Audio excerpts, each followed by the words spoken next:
Hey, I'm golf broadcaster Matt Adams. The updated and expanded second edition of my book, The Golf Round I'll Never Forget, Golf's Biggest Stars Recall Their Finest Moments, is now available. Readers can expect to march with Arnie's Army at the 1960 U.S. Open, relive Jack Nicklaus's remarkable 1986 Masters win, and be amazed by the Tiger Slam. The Golf Round I'll Never Forget, Golf's Biggest Stars Recall Their Finest Moments. Pick it up where fine books are sold, including BarnesandNoble.com and Amazon.com. Welcome to Football is Family, a podcast dedicated to the fan and fan experience. My name is Jeremy McFarland, and I want to look at the positive behind what makes football so enjoyable to watch and follow. I want to know why you are a fan of your team, of a player, or an era of football. Whether the pros, college, or high school, I want to hear and share your stories and your love for the game. If you want to be part of this podcast, please message me on Twitter at Jeremy_McFarland or on Facebook at the Football is Family Facebook page. This podcast is part of the Sports History Network, your headquarters for the yesteryear of your favorite sport. You can learn more at sportshistorynetwork.com. This is Jeremy McFarland again for the Football is Family podcast, and I've got a special guest. Would you like to introduce yourself, my friend? I am Ben Troupe, former Tennessee Titan, former Florida Gator, Swainsboro, Georgia native. I love all things Florida Gator football, all things Tennessee Titan football. I can't stand nothing Jacksonville Jaguars, Indianapolis Colts, or Houston Texans. Well, see, Ben, you had me there when you were talking Titans. Then you lost me when you're talking Florida Gators. Now, here's the thing. I can almost assume I can almost assume what team you like. If you like the Titans. No, you're going to be off. It's not orange. Okay. It's not orange. Now, let me tell you this. I can be bought. My son is 16 years old. He wants to be a vet and to go to University of Tennessee. Okay. If he gets a scholarship, I can be bought. Now, but here's the thing. Both two of my kids were born in Tuscaloosa. Okay. All right. But I grew up in the Nashville area, and I was a Vanderbilt fan. Okay. So I don't know where I stand. I'm a Titans fan. That's the most important part of this. That's the most important part of this. Now, Ben, you tell me a little bit about your football journey. Tell me a little bit about your football journey. What got you, first of all, and I give people a hard time. You like what you like. How did you get to the University of Florida? Wow. So I'm from Swainsboro, Georgia. The only football team I've ever wanted to play for in my life is the Swainsboro Tigers, Swainsboro High School. I'm from a town of about, back then, maybe 3,000-4,000 people. It's grown to probably like 10,000, and that's a lot. A lot of children have been conceived since 2000 or really the early 90s, and moved to Augusta, Georgia. My mother was going to it's now Augusta State University. And went from a small town, like real small, to everybody knows everybody, to a big city, to where you might have known your neighbors. And I didn't really know about recruiting. If I'm honest, I went to Butler High School, and we weren't a Plant High School in Tampa. We weren't a Brentwood Academy in Nashville. We were another high school in Augusta, Georgia. And we had guys go to Albany State, Georgia Southern. South Carolina State. So when myself, Isaac West, and Carlos Rogers started getting recruited, everything changed. You saw Georgia Tech, Florida State, North Carolina, South Carolina. But we were so young and naive that we didn't really know. So I just went about my day like any other day. And back then, I remember like out of 130 Division I schools at a spring practice, I think we might have had all 130 there. Now, I don't know if they just all was on the same plane. I don't know, because we don't got a big airport in Augusta. But I had a great coach, man, Coach David Land. I had a great, offensive coordinator, Coach Moore. And these guys just stressed being the best player you can be for the greater collective. They always focused on the collective. It wasn't about the individual, because they was like, well, Ben, think about this. If you can really, really put the team goals up here and your individual goals down here, what if you only met one of them? I said, they said, so if you only met yours, the team, you're down here. So for me, I was like, you know what, man, I've never been no stats guy. if whatever you are in life, it starts at an early age. I was never no stats guy. I never ever cared about. I love to play. I said, man, can I play football? Yeah, I can do it on the football field. As long as I don't got to, perform like open heart surgery out there, I can do it because I've done it. So when I started really, really getting recruited, well, like I said, I moved from Swainsboro to Augusta, and I was using my cousin's address. It was 1892 Neptune Drive. Her name was Hope. I'm getting a couple of letters here, a couple of letters there. One day, I remember this. We lived at 2602 Shalimar Drive. My cousin knocked on the door, had a screen door. I opened up the door, and she got two gigantic trash bags, like the 6-foot trash bags, right? One on each side of her. I open up the door, I go, what's up, Hope? And she says, you got to use your own address, dude. You get more mail than the neighborhood does. Like, you get so much mail, they don't put it in the box. They put the little the real thick rubber bands around it, and they put it at our door. So here I am thinking I'm not getting recruited. Next thing you know, I started getting all these letters. My cousins are like 10, 11 years older than me because my aunties are like 18 years older, 17 years older than my dad. So they got sisters old enough to be their moms. One of my cousins, Purcell Dasher, he says, when Steve Spurrier come to your house, you do not tell him no. Now, mind you, I'm thinking, and this is bad. I'm thinking, okay, I know who Steve Spurrier is, but why would he come to my house? Because like I said, we don't have all these powerhouses that we putting out every year, like a Pearl Combe and all these type places. So I was like, okay, I'm 17 years old. I'm thinking, why would Steve Spurrier come to my house? He don't know where I live. I wouldn't know him if I saw him. I kid you not. Steve Spurrier comes to my house, knocks on the door. My dad opens the door. He goes, how you doing, Ben? They go, that's not him. That's his dad. Because, my dad looked really, really young, right? And they're going through the spiel or what may have you. And then Coach Spurrier wasn't saying nothing. The two, you get the, I call them the 30-second elevator speeches. Like they just, hey, Ben, at the University of Florida, you get the best of both worlds. They used to saying it. And they nudge Coach Spurrier before he nods off. He goes, Ben, are you going to be with us? And I go, yes, sir, I'm going to be with you. Shook his hand, didn't think much about it. After he left in my high school in my high school principal's office, it was Jim Dunning, who used to be the coach of Georgia. It was Lou Holtz, old coach of South Carolina, and it was Tommy Bowden, coach of Clemson. Right? All in my office. Somebody goes, hey, Ben, he coached up here to see you. I'm 17. I'm tired. I go home. Man, I got to go. I go home. I get on the bus. I go home. Lou Holtz comes to my house. Speak. No. Jim Dunning comes in and speaks. Listen, when he pulls out the driveway, Lou Holtz is right there waiting to turn in. So he drives. Lou Holtz pulls in, gives his speech. He backs out, pulls in. Tommy Bowden pulls in and speaks. And my dad told everybody that came to the house, I'm going there. I was supposed to be going to South Carolina, North Carolina State. If they came to the house, sir, we'll see you in Columbia. We'll see you in, but Spurrier came first. Man, listen, I'm a God-fearing man. I make no excuses about it. I only know my mom to be a God-fearing woman. My mama said, look, she said, I prayed about it. She said, I saw gators in my dreams.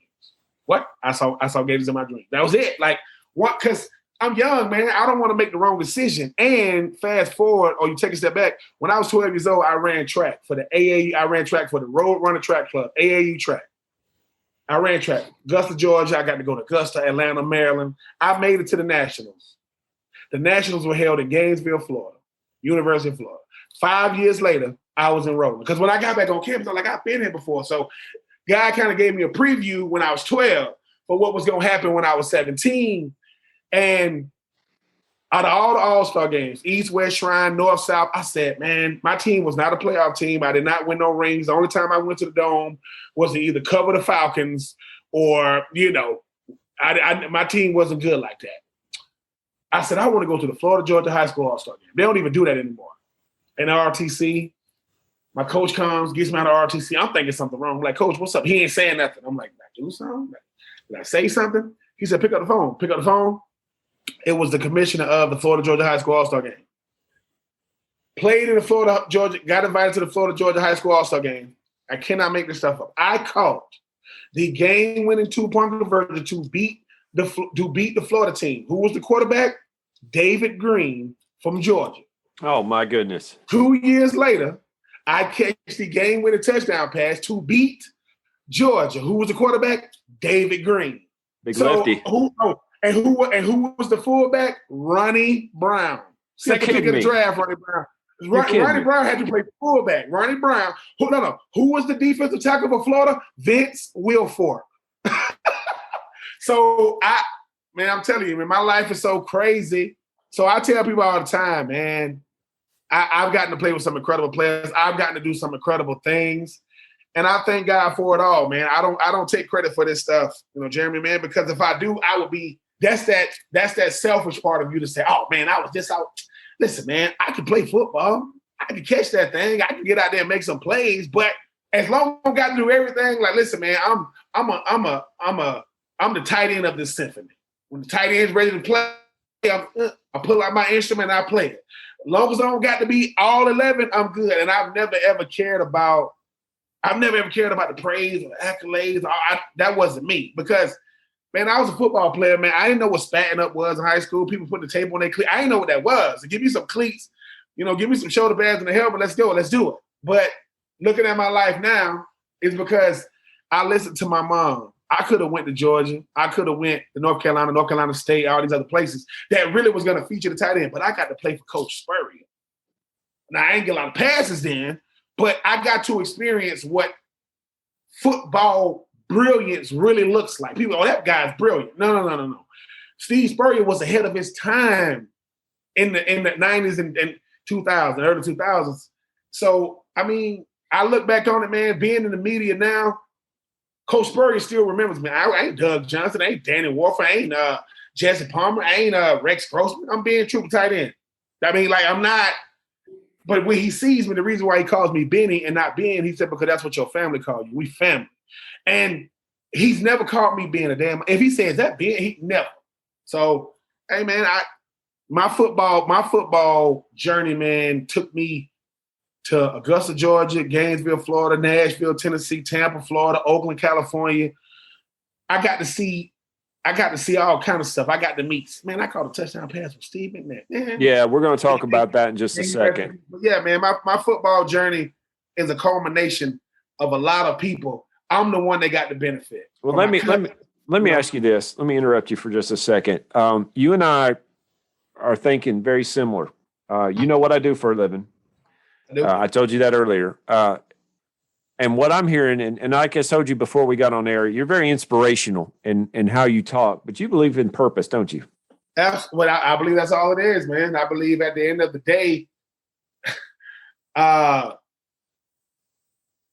Ron Zook told me, my second head coach in Florida, he says, if you only ever known as being a football player, he said, you have wasted your time. He said, you have wasted like your energy. He said, but most importantly, you have wasted your purpose. He told me that. I'm like, what you mean, man? Because, I'm young. And I'm like, man, I just want to beat Tennessee, right? But he was like, as a coach, it is my job to talk to the person through football, right? Like, that's how I get your attention. You the coach, I'm the player. He say, and sometimes as a coach, I really get to see who the person really is. Most football players, we so guarded, man, you'll never know us. Never. We're not going to let you know us. And then Ryan Clark, who's on NFL Live, played for LSU, played like 11, 12 years in the NFL. I was interviewing him. He told me, he said, Ben, we focus so much on what we want to be. We never ever become what we're supposed to be. What are you supposed to be? And I think about stuff like that. He said, because we want all kind of stuff, right? So when I'm operating out of my purpose, as the Bible says, your gift will make room for you. Purpose and gifts, I think, are intertwined. Because, my purpose in life is to serve people. And I decide who those people are. I decide when. I decide how much. But I got 3 children. I got 7 nieces and nephews. They're going to emulate what they see from me. Right, wrong, and different. So if I can show them, man, just make sure you're willing to be, like somebody said, Ben, am I supposed to willing to be uncomfortable for somebody else? Yeah. I'm supposed to go out of my way for them? Yeah. I'm supposed to inconvenience my life for them? Yes. And they're like, well, what do I get out of that? Somebody did that for you. You just don't know they did that for you. Like the same thing you saying somebody did it for you, but you didn't know it because they operated through their purpose. They don't want to die one day, man, or they don't want to be on their deathbed with all these regrets, talking about, man, I wish I would have. So, Jeremy, when people say everything you want is on the other side of fear, if you can go to the other side of it, And hopefully you live long enough to realize what your purpose is. I went from a have-not to a have-got. I went from dirt roads to paved roads, small buildings to skyscrapers. And I'm still the same me. I don't drink unsweet tea. That's dirty water to me. I don't drink that. Like, you want unsweet tea? That's nasty. No, I want sweet tea. I want that, that diabetic tea. I want that I want that shit was swimming at the bottom. But in the process of it, right, I get to help somebody along the way. I get to BJ Bennett, the guy who helped me write my book. I was taking him home one day, and there was the people on the side of the road. So I pull over. I see a dude with a gas tank open, and I see his daughter. I said, man, what's going on, man? He said, oh, man, I'm supposed to get paid. I ain't got no money. So I get the little gas tank, go to the store right there. You put some gas in the little container, take about like $20, $40, I give it to him. And, it's one of, man, appreciate it. I said, no, man, just when I get back, I can see that his lady is on the other side. I gave it to him and I said, man, just, take care of you, take care of your lady, man, put some gas. I wish you the best. And BJ, this dude was smiling, bright the idiot. I said, man, you don't owe me nothing. And BJ was like, well, dude, why did you do that? I said, because we all we got in this life. Ain't nobody else coming, man. I go, we're not the first car to drive by him. We're the first car to stop. A bunch of cars drove by this guy. And I go, man, I want to be for people what I hope people will be for me, even if they don't. Like, you want somebody, if you stranded, do you care who pulls over? Do you care who helps you get your car? So, and what I got out of that is, BJ's asked me, I said, man, I don't do what I do to stay the same, man. The biggest compliment you get is, man, you're different. I hope so. I hope I'm not how I used to be. And I hope I'm better because, Jeremy, man, I don't need a lot in this life, man. I've been given so much, man. And God is still continuing to because I'm always trying to find what can I be for somebody else, man. And I'm not this super duper dynamic, noble individual. It's just the fact that I know nobody else is coming. Like I know, and I'm not getting political by no means. You vote for who you vote for, Trump, Biden, Barack, Clinton, I don't care. But Barack Obama said, we are who we have been waiting for. I believe that. I just believe that. And I'm not getting red, blue, liberal, conservative, whatever I'm just saying, I just believe that. And my daddy always tell me, son, did you do your part today? Like, what? Did you do your part today? And I'm like, Daddy, man, and he'll go, you know what? I don't want to hear it. Because he says 24 hours in a day. You couldn't find somebody to do something for today. And that could be a compliment. That could be a smile. That could be opening up a door. That could be, it's going to be all right. He said, my daddy said, until it becomes normal, it's abnormal. And it's supposed to feel funny. Then once it becomes normal, it don't feel like you're doing nothing. I don't feel like I'm doing anything, man, when I'm doing for people, man. Because I'm only one person, Jeremy. I ain't trying to, in the Bible it says one can lead 1,000, two can lead 10,000. I'm just waiting on that person to come next to me. Now we got 10,000. We can go out there and say, listen, man, I know this is a lot of people, but we can do this. You know what I'm saying? 'Cause it's funny. That's what football taught me. The great Bill Curry told me football taught him football ain't nothing but life. 100 yards long, 53 and a half yards wide. That's all football is. And I called Bill one time, man. He like, yeah, Ben, I was trying to do something. He said, yeah, Ben, I do all I can to help you. The great Bill Curry now. I'm like, you gonna help me? Like, yeah. He says, because I met you at SEC Media Days. He says, and you're the same person on the phone you are in person. Most people are different on the phone than they are in person. And, man, it's crazy. I sit over here and I just put my hands up because I say to myself, my life would have been just fine being regular. God saw something different. Like, nah, dude. He knows who. He knows why. And instead of saying, okay, being selfish, saying, man, I want to be in my own little cocoon. I was in the NFL. I made some good money. I signed some autographs. No, that was just a preview of what more is in store for me. So I'm accepting it. I'm not running from it. And stuff like this gives me a chance to kind of like shed some light on just where I am in my life and hopefully, man, where I'm going. Well, this is part of what I want with this podcast is in May, we had at the end of each one of my podcasts, we talked about mental health and you have to take care of yourself. And what you're doing right here, Ben, is not only do you have to take care of yourself, but we're all we got. And that's a Titan statement. Actually, we're all we got and we're all we need. Absolutely. And this is the thing is each one of us, we are in a way our brother's keepers, and we need to be helping as much as we possibly can. Now you've had a lot of people in your life that I'm sure have influenced you positively. Your mother being one of them. You mentioned Ron Zook and Steve Spurrier. In the NFL, did you have some positive influences? The greatest positive influence I had in the NFL was Aaron Kinney, no doubt about it. Aaron Kinney was the big brother that I needed. He was my guardian angel, man. When I first get drafted, the first person I met when I got in the building was Aaron Kinney. He had on a white polo shirt with some shorts and some flip-flops with a hat. He gave me his card and he says, I'm Aaron Kinney. Anything you need, call me. Now think about that. I'm in a sense here, I'm his competition, right? I'm the guy that's supposed to be trying to go back and forth with him. But this is what Aaron Kinney knew. He goes, Ben, okay, you might be a better athlete than me, but you're not a better pro than me.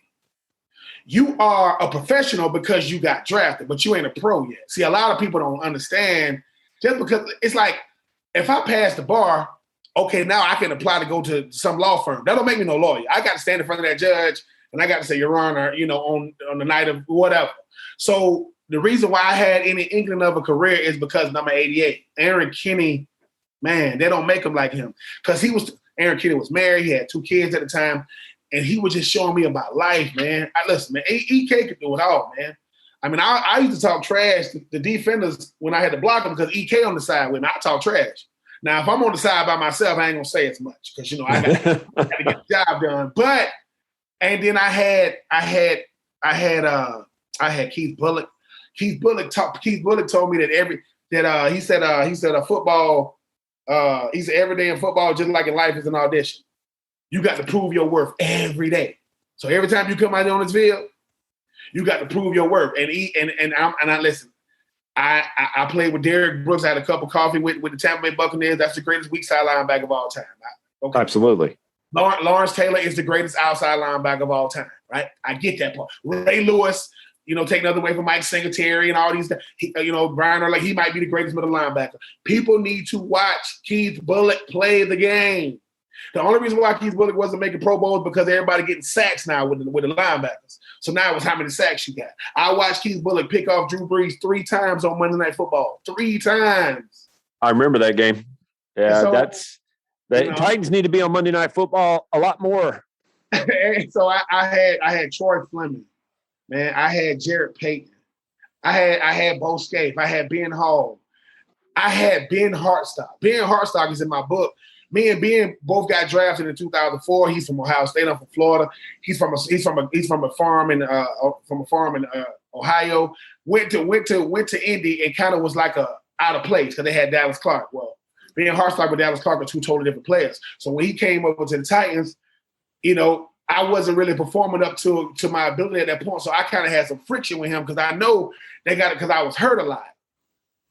And then pulled me to the side and said, man, we started having these live conversations about, man, dude, it ain't about who's the better player. It's about who fits what they're trying to do right now. And those talks helped me get back to being, because I had developed this selfish mentality, man, because it's easy to play when you're the guy. It's hard to play when you're cheering for the guy. That's hard to do. I had lost my way as far as like being a teammate. I went from not caring about stats to caring about it. I went to not caring about performance to caring about it. But being Hartsock, he was like my compass, man. He got me back on track. And those conversations, laughing with each other, telling Ben Hartsock, if you catch a pass, you got to pump the arm that got the ball in the hand. He wasn't pumping. He just running. I said, you look crazy out there, B. Hart. But I became a teammate again because I never cared about people knowing who I was individually. I wanted my teammates to love playing with me. I wanted them to be like, hey, Troupe, you good? Like, that's what I cared about because that's all I had. So B. Hart was one of the best, man. Ben Hartsock, Ben Hall, Bo Scaife, Greg Gunther, that tight end room was the best. Coach Henshaw, Aaron Kinney is, man, I owe that dude everything I did in the league and his family, his son, his wife, Julie, Sienna, Elijah, Floyd Reese, and Marcus Robinson that played with the Titans when he was a starting safety when they went to the Super Bowl '99. Yeah. He was a player personnel guy. He really showed me, man, like what it takes, man. Like these guys were showing me that, look, man, you're not going to be a guy that's going to not have life past Nashville. But when you young, like, what you talking about, man? I'm going to play here for 15 years, man. We're going to win the Super Bowl. What are you talking about? But they was preparing me for life after football. And football went from this to this. It's getting, and I'm not going to admit that. I'm not going to tell, my teammates, man, football used to be all I had. Now it's just what I do, right? And those conversations, because you didn't realize no one's going to remember you like that, man. It's about the current crop of players. But when I'm going through Nashville, I'm going to these places, just shaking people's hands, having conversations like I'm having with you, I humanize myself because you can't separate the fame from the person. Oh, these people are famous. They don't shop what we shop. They don't do what we do. Yeah, we do. I mean, I lived in Walmart. I buy my T-shirts in Walmart to this day. Why? Because I like the fabric and it's cheap, right? But though Floyd Reese, the GM that drafted me, Tina Tuggle, it was so many people, man. But I'm Tyrone Calico. It was so many guys, man. And Vision, he made me laugh, man. Even Pac-Man Jones, I think that guy is so misunderstood, man. It don't even make no sense, man. To be the number one drafted, to be the highest drafted defensive player that had Sean Merriman, all those guys in that draft. But listen, EK is the one though. He's the one because he taught me about life, man. And I know people say that he really cared about me.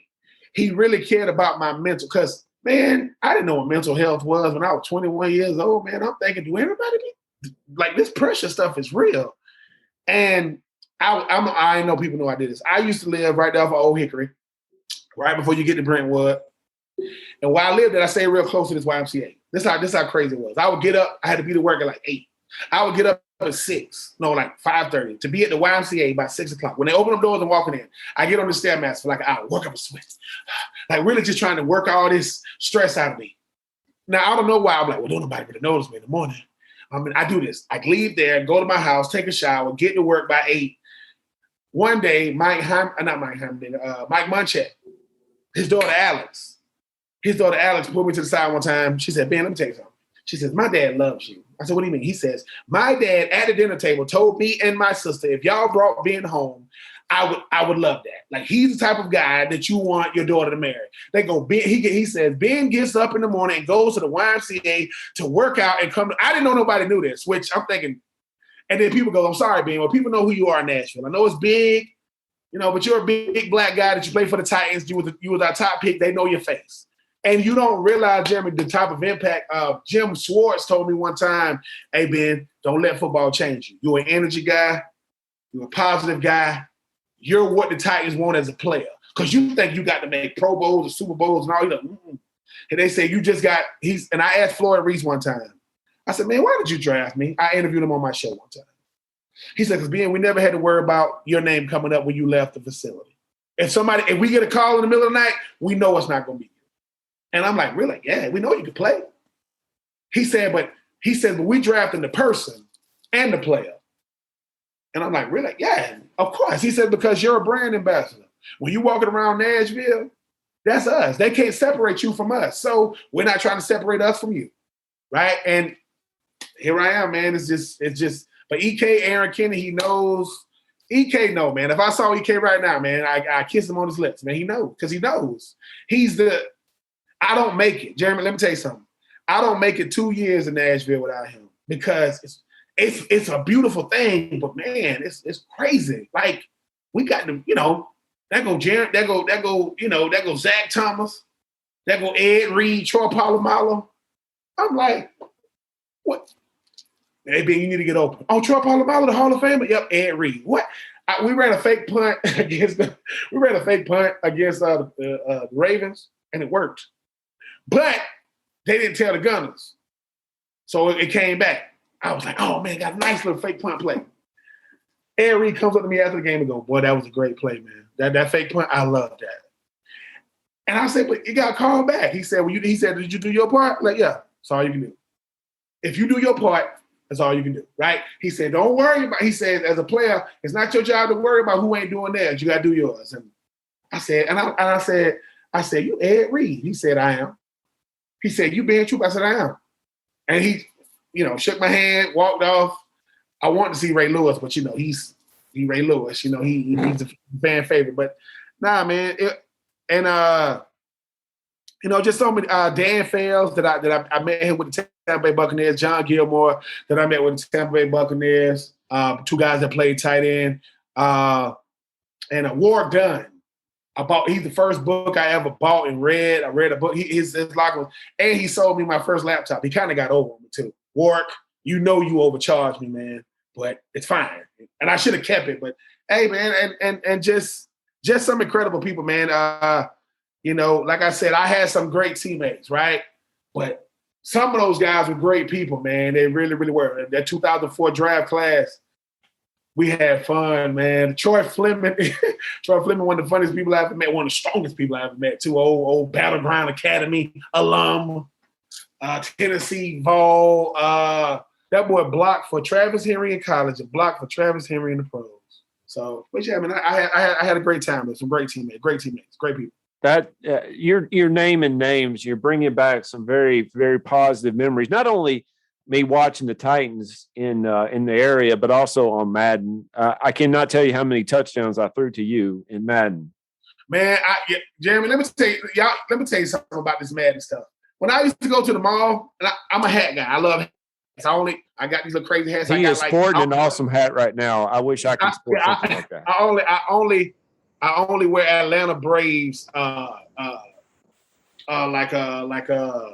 little caps, like little like fitted caps. But I'm trying to go in and get a hat. It's Thursday. Let me get me some hats. I love all white Atlanta Braves hats. I walk in, the guy's ringing me up. The guy goes, tell him. He goes, hey man, you killed us last night. What are you talking about? Man, you dropped like the game with it. I didn't drop anything. Okay, like we haven't played yet. But Madden, thank God, ain't like it is now. But it's like, come on, Ben, like we almost won the chance. And what you realize, and this is what I realized in that moment, they just want me to interact with them.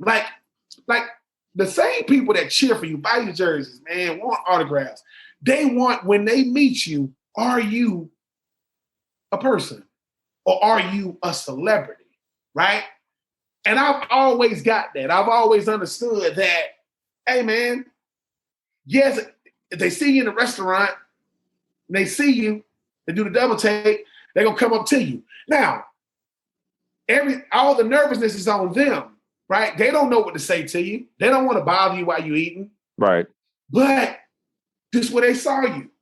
So I learned that, man, just be normal. Don't let the celebrity kick in. Don't let that, man, it's almost like, man, we went to Modell's one time, man, and they had some chicken, and the lady was like, no, we finna get, Ben is here, we finna get y'all some fresh chicken. That chicken was so hot, we couldn't even bite it so hot, but I just wanted to make sure that I appreciated those that appreciated me, and I knew that that's what being from the South and coming up the way I came up taught me, man. I don't never want to be that, and man, I ain't signing no autograph. This is the funniest thing ever. Me, Troy Fleming, and Albert Haynes went for somewhere one time, and this kid won an autograph.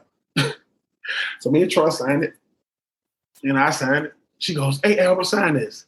Albert said, not today, kid. The kid goes, she said, you said no to a fan? That's why you guys suck anyway, and run off. It was so funny because in that moment, it don't take but a second to do this. And once the money or because I say this all the time, Nashville is a city, but it ain't New York City. It ain't Los Angeles. It ain't Chicago. People know you when they see you. Ain't gonna be no, is that him? It's gonna be, hey, Ben, man, what's up? Like, what y'all, and I used to try to avoid it, but then they everywhere. I'm like, do my mama want to say this to me? She probably don't say it because she's my mama. She don't want me to kick out my house for talking trash. So I love Nashville for it. Nashville, the Tennessee Titans fans keep you honest. They keep you humble, but they're gonna be like, dude, they'll say something like, are we gonna beat the Texans, dude? Because I played in the era of peak Peyton Manning. So you're not beating the Colts unless Rob Baronis can kick a 60-yarder, which he did. Yes, he did. But other than that, man, Nashville was so great, man, because listen, from Georgia, went to college in Florida, got drafted by Tennessee. The only thing used to mess me up about Tennessee was that freaking Central Time. Yeah. But though, but other than that, man, it was. I wouldn't say nothing. It takes some getting used to. I've lived over in Warner Robins, have my wife there, Warner Robins in Georgia there, and I know Warner Robins is. Warner Robins almost making, but not making. Almost, but see, I couldn't get used to the Eastern Time. I just couldn't get used to it. But see, this is the thing that I've been to several, and I don't think I'm be able to go this year, but I've been to several Titans training camps up there at the sports park. Might have even seen you practice out there. The one thing that I do say about the vast majority of the Titans players is that they will sign autographs. They'll take pictures. They're very humble. Now, about 2 years ago, I went and saw Tom Brady practice there. He wasn't signing any autographs. Oh, no. Tom's not going to do something for you, and he knows that somebody else going to see it, and then he got to do it. I mean, I don't know if this is true or not. Somebody told me Brett Favre, after every game in Green Bay, would sit there and sign every single autograph. And I'm like, and that means he gets home. But you got to think, after games, it's been Baptist Sports Park. I mean, it's been the Coliseum, ALP Field. I don't even know what it is now. Nissan Stadium. This is what I can appreciate about Titan fans. Now, during the game, you can hear all kind of stuff. Oh, come on. Catch the ball. Make the tackle. Because it's a roller coaster ride, right? Like, we there together, right? But after the game, all that stuff goes away. Hey, Ben. And what I realized the most is, man, most people are not going to do what I was blessed to do. People paying tickets, man, buying concessions, man, paying for parking, buying merch. When I first got drafted by the Titans, I went to the Titans shop to see my jersey in there, and I ain't see it. First got drafted, I'm like, where's that? I go in there, I walk in there. I don't talk about it, I walk out. I go in there again, don't see it, walk out. So the third time I go, the lady goes, Ben, come here. She goes, you come here all the time. Your jersey is gone. Like, they bought it already. Like, it's not in here because we don't have it. It's sold out. Right? And she goes, you coming in here with the long face. She said, your stuff sold out like that, right? So then when I went from 86 to 84, I go in there again. And it sold out again. And she says, Ben, your stuff is selling out like you're a freaking quarterback. It's selling out. She says, because I said, why do you think fans want to buy? She says, fans care about people that care about them, man. Like a fan can tell, a fan's like a child, they can tell genuineness. Feel as though you're genuine, man. If you had a bobblehead, it would be gone. Somebody wearing an 86 Troupe on their back or 84 Troupe on their back. And you still was on my jersey. Like, you start somebody's hero. And that's like the great Steve McNair. And I don't care. I know what some great players. Peyton Manning went to Tennessee, was the number 1 overall pick.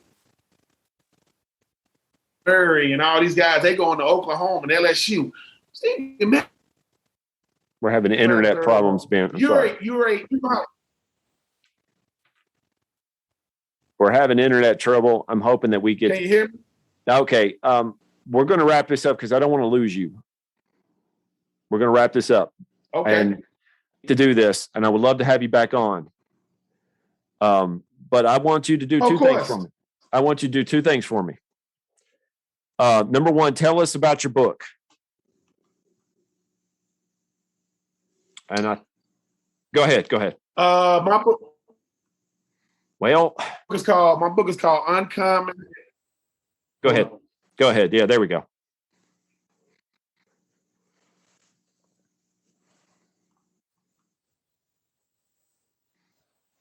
Okay, see, this is the problem. It is mine.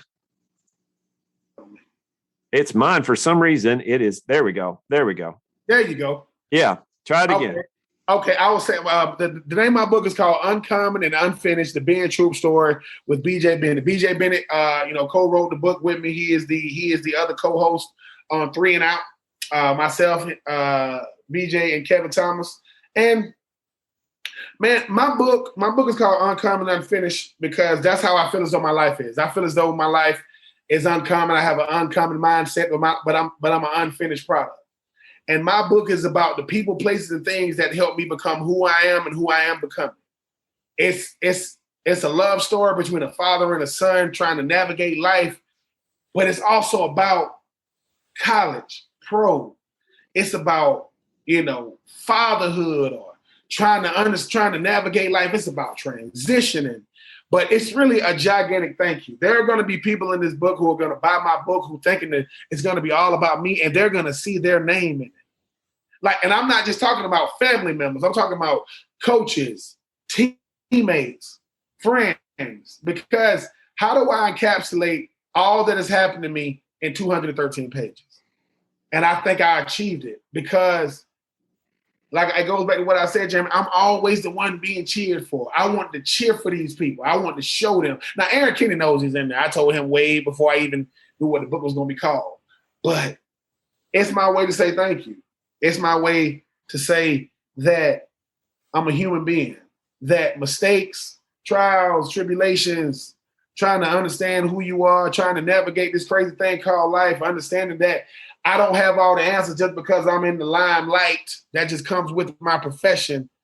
But telling the truth, not trying to, it's gonna be some stuff that's gonna be hard for certain people to know about me in there. But I ain't want to sugarcoat it, man. I have a son and 2 daughters. And have I been the best daddy I can be to them? No. Do I make excuses for it? No. But am I a better daddy now? Yes. But I don't listen, this is not to paint myself as this heroic, individual. This is about transition, making strides, ups, downs. But I love the way we wrote it because it's a winding road, man. I went from a house with no indoor plumbing, a well, and an outhouse to, $100,000 cars, right? But in the process of all that, I found me. In the process of touchdowns, playoff games, autographs, who has been? And that's what it's about, man. It's about figuring out that I'm more than an athlete, man. I'm more than a football player. And I love the way it ended, man. I mean, we talk about a lot of different things. That I talk about my mother's strength. I talk about my father's addiction. I talk about always wanting to know how my father really felt about me. I talk about my backbone and my sister, my brother. I talk about fatherhood. I talk about navigating this thing, man. But it's the fact that we got it done. The pandemic gave me and BJ a chance to really do it. And even though B Hart already know, Ben Hartstock was on my show, and I told him that he was in my book, and he asked me why. And I said, and I told him what I told you because, man, you helped me get back on track, man. I want to be listen, I am not the greatest anything. As far as being a player, I am the greatest teammate there is. I will put me being a teammate versus anybody. But because I was in high school, I was in college, and I lost my way for a second in the pros. Old B Hart pulled me back. And B Hart said, I appreciate that. He said, because I never ever thought I made an impact on any team I was on. I was like, what? So here he is thinking that he's less than. And I said, man, well, I don't know what you pulled when you was there with me. Whatever energy, enthusiasm, and love you gave me, I needed it. Keith Bullock is in there, man. Ben Hart is in there, man. And Ben Hall, is in there. It's so many people, but my book is a gigantic thank you. It really, really is. It's about just saying, man, thank you. If you had anything to do with me doing what I've done, doing what I'm doing, and what I'm gonna do, man, I just want to say thank you because I'm not me without it. I'm not me without. I have a children's book called Judy and John. Judy and you go to judyandjohn.com, JUDEEAND. JON.com. It's a lady by the name of Miko Isidore. I met Miko in Nashville, right? And we were talking about life. I became a godfather to her son, Abel, to her daughter, Yamis. Yamis about to go to Memphis. Me and her I became an author of a children's book before I became an author of this book. But Uncommon and Unfinished, man, is a triumph story. It's an overcoming story, man. It's a story about a young man who became a grown man and didn't know what in the world he was doing, had to look like I did, But now I'm embracing everything that has to do with me, man. I'm not running from any of it. Like I said, I went from why me to why not me. Things didn't happen to me. God made sure I know it happened for me. And here I am, man. Most of us fade away, and I was looking forward to fading away. God was like, nope. Here's listen, football gave me a great part of my life. After football, God gave me the rest of my life. This is going to be the rest of my life. And like I said, man, I never thought I was going to be no author, man, but I'm getting so much support from former players, former, colleagues. And I will see, man. I'm like you, I'm not doing it for the money, man. I'm trying to sell as many books as I can, so that's many readers that's going to read it. But I'm not doing it for the money, man. I'm doing it because I had 5 grandparents, a great-grandmother, 2 grandmothers, and 2 grandfathers, and I knew them all. They hopefully they up in heaven saying that. Well, that boy again, they look, this boy doing, there he go again. But at the same time, my life is a dream, man. It really, really is, man. At the end of the day, man, I think that the American dream is what I've achieved. Ordinary people living extraordinary lives. All of us are ordinary. I don't care who you are. Tom Brady, LeBron, you're ordinary. But our lives could be extraordinary. And extraordinary to you is going to be different what's extraordinary to me. My life is extraordinary because I've negotiated for my life what I want my life to be. And I didn't know that was what I was doing when I was younger. But, hey, man, God gave me the NFL, man. Most people don't even get a chance to do that. I mean, I met Jeff Fisher, Eddie George, freaking Derek Mason, Brad Hopkins, Samari Rose. So, yeah. But my book hopefully would inspire everybody who has a story to tell theirs. Because I'm telling you, there is somebody out there that needs your life, that needs your story. I really, really believe that my story is a microcosm of a lot of people's stories, encapsulated in a book. And hopefully when you read it, man, you're going to see some stuff you knew, but you're going to see some stuff you be like, Ben, yeah, man. You can pre-order it. I'm going to pre-order an autograph pretty soon. Oh yeah. Go to BenTroupe84.com. Ben Troupe 84, BenTroupe 84.com, and you can pre-order it. And everybody that orders it from BenTroupe84.com will get a autograph copy from me. I'm not one of those. You got to pay $50 to get. No, buy from there. I will see it. I'll see your name. I'm doing it too. Boom, give it to you because without y'all still cheering for me, man. Like that's what y'all don't get. It's crazy. Now, but before I have to let you go, because again, I don't want to lose I have right in my hand here a Kevin Dyson bobblehead. This is one of my favorite bobbleheads. Kevin Dyson, one of my favorite Titans. Music City Miracle. Now you are talking. Of course, I think one of my all-time favorite, Eddie George here. Now, does Ben Troupe have a bobblehead? Ben Troupe does not have a bobblehead, but if I ever get one, I will definitely get it to you. I always wanted a bobblehead, man. I mean, because Vince Young. I have a Vince Young. Now here's the thing, Ben. I have a Javon Curse that my dog. The freak. I had Javon Curse, and you know what? I was looking at this book today, a Tennessee Titans book, and inside the book, my dad got me a Javon Curse autograph. I'm having the 90s and 2000 Titans come in. Now, here's where you are going to come in, and you're going to play a part in this, all right? And this is where we're going to end. I've asked Ben Troupe for personally to get me an autograph for me personally, but I am offering an autograph to a listener of the Football's Family podcast. Okay, Ben? But they're going to have to answer a question. Now, you ready? Now, you don't answer it. I know you know the answer. Okay. But the Music City Miracle was the last episode I put out. Now, Kevin Dyson here, and you're not seeing this, but on the Zoom, Kevin Dyson, the guy I'm holding, received the Music City Miracle. And one of the highlights of my life, not only seeing the 99-yard run that Derrick Henry did, I was there. But I ran the same route that Kevin Dyson did on Nissan Stadium.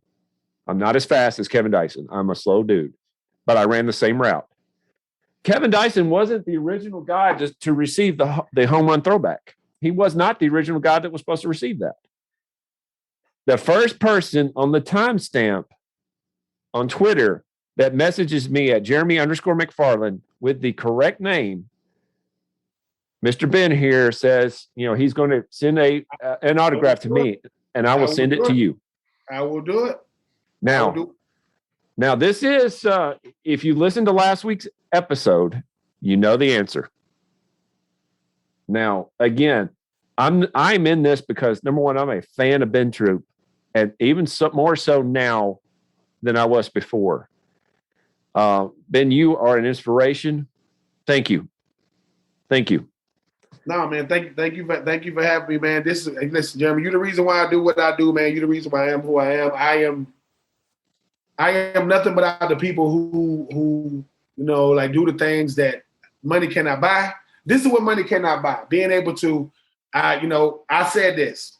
Whatever it took to get here, it's gonna take that even more to stay here. I will always make myself available for people like yourself, man. Because once you get to the point where you're like, I can't do this no more. No, man. Because you never know what will come from things like this. So I'm going to work on getting that bobblehead because I love all those guys over there. I'm trying to get that bobblehead. But whoever answered that question, I will definitely, it will be my pleasure to send them an autograph. And I will definitely send you autographs. Can you give me a tighten up? Tighten up? Listen, I'm going to give you better than that. Listen. You give me something better. Listen, man, we all we got. We all we need. And at the end of the day, I don't want to hear about no Deshaun Watson and his legal trouble. That's his business. Pennsylvania, the reason why he in Philadelphia because he don't drink enough milk. Y'all know his bones ain't strong enough, and we ain't listen. And Trevor Lawrence, he might look like a model without a jersey on, but he gonna get used to seeing how that Nashville and Jacksonville skyline look because that offensive line can't block these guys, and nobody gonna look. We got AJ. Keep going, and we got Julio. Oh my God. Julio. And listen, Julio Jones, AJ Brown, Derrick Henry. All I want people to know is this. Don't take it personal. Because we're gonna win the AFC South. And to those Ravens that was, Marcus Peters, all that stomping on the logo and stuff like that, Marcus Peters, I hope we have to come to y'all this year. Because Mike Vrabel know. We're going to use our shoulder pads and our helmets to get some revenge. But listen, y'all don't like us. We don't like y'all. The Ravens and the Titans go back a long way from the Eddie Georges to the Ray Lewis of the world. We don't like y'all. And y'all took Stephen Mack from us. That hurts. That really hurts. Derek Mason. Derek Mason, too. D-Mason, Samari Rowe. Oh. I'm just saying, y'all took a lot of our guys from us. But you know what? Listen, congratulations. Lamar Jackson got his first playoff win. I bet you won't. But we hope to see y'all again this year. Because if you've never seen Derrick Henry work out, he's a mutant. I don't know how he does the stuff he does, but I'm happy that he plays for them Titans. I'm happy that they gave him that extension. The last time I checked, Houston, you don't even know who played for them outside of Deshaun Watson. People think that Trevor Lawrence and Travis Etienne finna run through the AFC South like it's the ACC. It is not. And them boys from Jacksonville, they can't tackle. They don't want to tackle number 22. But now you got to deal with number 11, and you got to deal with Julio.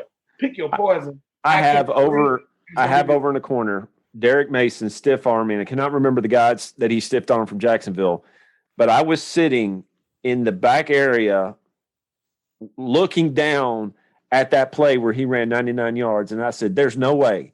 He's going to do it." I was grabbing my wife and said, "He's going to do it." She said, "He's not." I said, "Yeah, he did." Then he put two people in the dirt. Come on. And he went 99 yards, and he probably could have gone another 10. He was Bo Jackson in Tecmo Bowl. I mean, when people get to talk about the Titans, it's only one franchise in NFL history that has two 2,000-yard rushes. You only get one game. I'm just saying. I mean, they can say CJ2K, Derrick Henry, and now, I mean, people think, "Oh, Julio ain't got nothing left in the tank." Anybody that counted Julio Jones out can't count. But we gonna see. Listen, the trash talking has already started. I usually say I'm on my trash talk for them boys from Athens because they think that Georgia's going to win the national championship. That's not going to happen. I'm not even going to get into that conversation. But the Tennessee Titans are going to win the AFC South. Don't take it personal. Y'all thought that Carson Wentz was going to be the reason why the Colts were going to win? Ha! No. If you didn't do it with Andrew Luck, you ain't doing it with Carson Wentz. I'm just saying. We are all we got. We are all we need. Yes, sir. Yes, sir. Thank you, Ben Troupe, for coming on the Football's Family Podcast. Hey, man, thanks for having me. At the Sports History Network, we're all about sports yesteryear, and so we're so pleased to introduce you to Row One, an online memorabilia gallery and shop that brings your sports history to life anywhere. The Row One gallery includes over 5,200 gorgeously reproduced prints of team posters, game program covers, game tickets, advertisements, and more in baseball, pro and college football, pro and college basketball, and more. And any gallery item may be printed in a variety of sizes on wood, metal, canvas, acrylic, or poster paper. And in Row One shop, check out the thousands more of unique items with the retro and historical designs dating back to 1876, including t-shirts, long sleeve shirts, phone cases, mugs, blankets, pillows, towels, and even shower curtains. Go to sportshistorynetwork.com, ROW1, for access to the full Row One catalog and for gallery prints and gift items, plus get a 15% discount off all prints on the Row One Pictorium Gallery with coupon code SHN15. Follow the link on the show notes. Hey there, sports history fan. This is Arnie Chapman, aka the Football History Dude, and I hope that you enjoyed this recent episode presented by the Sports History Network and were able to learn some good old-fashioned sports history knowledge nuggets. I started the Sports History Network back in 2020 with the mission to help podcasters find a community of like-minded sports history nerds, as well as helping aspiring podcasters to start their own shows. We have a little bit over 30 shows on the network right now covering all sorts of sports history, but as far as I'm concerned, we're just at the toothpick in the ocean moment, that can't even figure it out because there's so much more coming. We wanted to create the ultimate headquarters for sports yesteryear, starting with Podcast Network and our website, but we're going to continue to move into other mediums as well. And here's the cool part, because we want you to be part of our team. So if you're interested in starting your own podcast, or maybe being a guest on one of our shows, or who knows, maybe even writing an article for us over on the website. Seriously, all you gotta do is reach out to us on the contact page over at sportshistorynetwork.com. You can be as technologically savvy as a Neanderthal tapping on a stone trying to figure out this whole hieroglyphics thing back in the day. Again, it doesn't matter, because even if you don't understand the whole podcast space, we have a production team that can pretty much help you out with doing everything. All you gotta do, head over to sportshistorynetwork.com, head to the contact page, fill it out. That message goes right to me, and I'll reach out to you as soon as I can. But for now, dude, I'm through if you're through.